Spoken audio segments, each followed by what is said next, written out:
Hey folks, happy days. How you doing? Andy with you for another nail guitar skills lesson.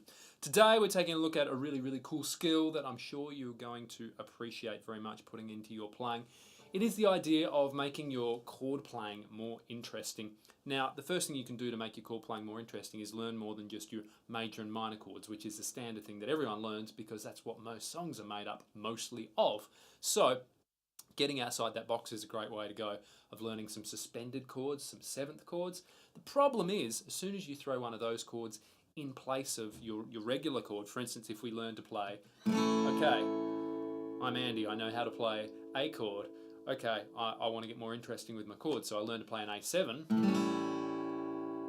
That's really cool. So I have a song that goes A, D. I go, let's see if I can make it more interesting and make my A7. Now that sounds cool, but the problem is that's not always the sound you want. Because that chord has different notes in it, it has a different flavour, so you're kind of restricted for when that chord is going to work to, you know, flavour up your playing and make it more interesting. So the wonderful solution to this is inversions of chords. Are you ready for it? Alright, so the beauty of inversions of chords is you're not changing the notes that are in the chord. The difference between an A and an A7 is you are adding an extra note in there. When we do inversions, we're playing the same notes, but we're just changing the order. So, for instance, an A chord has an A on the bass. A G chord has a G on the bass. The G is the lowest note. E chord, in other words, the name of the chord tells you the name of the bass note. With inversions, what we're going to do is we're going to change around what is on the bass, what is the lowest note. In this case, we're going to use the third note in the chord as the bass note. Sounds a little techie, but as long as you can get the shapes around your hands, that's the most important thing. So here's how we're going to do this. You saw me playing at the start there. I was essentially playing A bar chord, then up to D bar chord off the E string as well. And I'm going to assume you know your bar chords for this because this is really who this is aimed at for intermediate players who want to make their playing more interesting, their chord playing. So I did A on the 5th there, D on the 10th, and then I flipped over to doing my bar chords on the A string. I did D on the 5th, up to G on the 10th.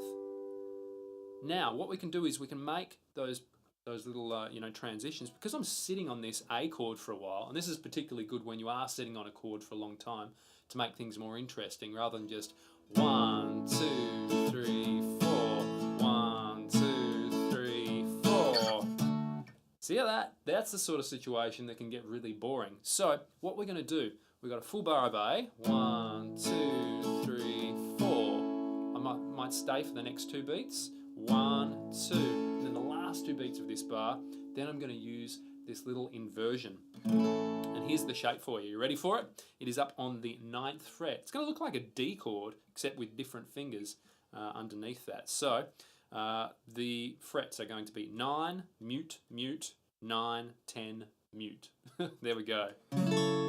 So you are going to mute your A and your D strings. Sometimes, on some occasions, it can actually kind of sound cool to let them ring out, but then you've actually technically got a different chord. But it's all about musicality, so it's worth mentioning that.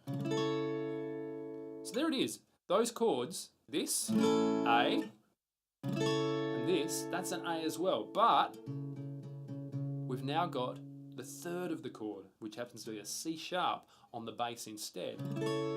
So this is always going to work as an alternative for that chord because it's the same notes. So it happens to work really nicely for working up to this G chord that I've got here because it's 1 fret away.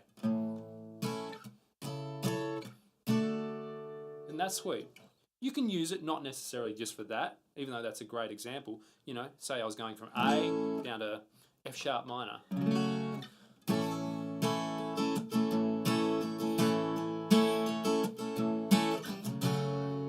That's how it would sound normally if I throw it in here. Same deal again for the last 2 beats. 1, 2, 3, 4. 1, 2.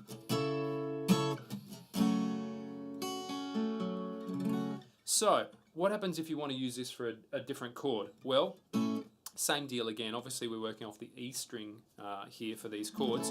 The way to work this out is you're going to move up 1, 2, 3, 4 frets, and that's going to give you your bass note. It's going to be the third of the chord. So I'm playing A there. I'm going to move up 1, 2, 3, 4 to the 9th fret. If I'm playing a G major chord, 1, 2, 3, 4. There it is for you. I got a little buzz in my guitar there. That's the worst thing about buzzers. You can't tell where they're coming from. I'll work that out later. But say we move down to F. Same deal again. 1, 2, 3, 4 up to the 5th fret. Cool stuff for your bar chords there. So if you want to learn how to do the same thing for your bar chords of your A string, so same sort of idea, to give you more flexibility with this, I'll give you a link so you can continue to the next part of this lesson.